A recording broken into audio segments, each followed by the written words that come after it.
ہم کریں گے ہر مظلوم کی حمایت۔ السلام علیکم، میں ہوں حرین فاطمہ اور آپ دیکھ رہے ہیں حمایتی نیوز HD چینل۔ نظر ڈالتے ہیں آج کی اہم خبروں پر۔ احمد الدین حمایتی کی رپورٹ۔ کراچی بار تھانے دار محمود آباد کے خلاف بار میں خطاب کے دوران بھی برس پڑے۔ تھانے دار محمود آباد 11 سال سے فرعون بن کر محکمے پر مسلط ہیں۔ سعید غنی اور فرحان غنی کے جوتے پالش کرتا ہے۔ چنیسر گوٹ میں منشیات کے دھندے کروانے میں سرگرم ہے۔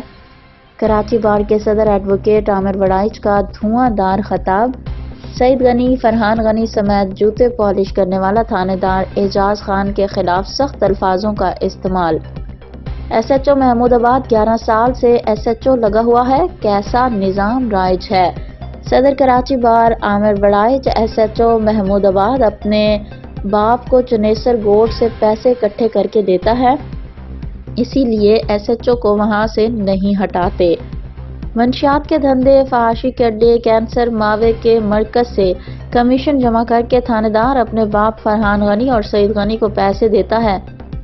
کل رات شارع فیصل ڈور بلاک کیا، بالکل ٹھیک کیا اور تھانے دار محمود آباد کے خلاف مزید عدالتی کارروائی بھی کی جائے۔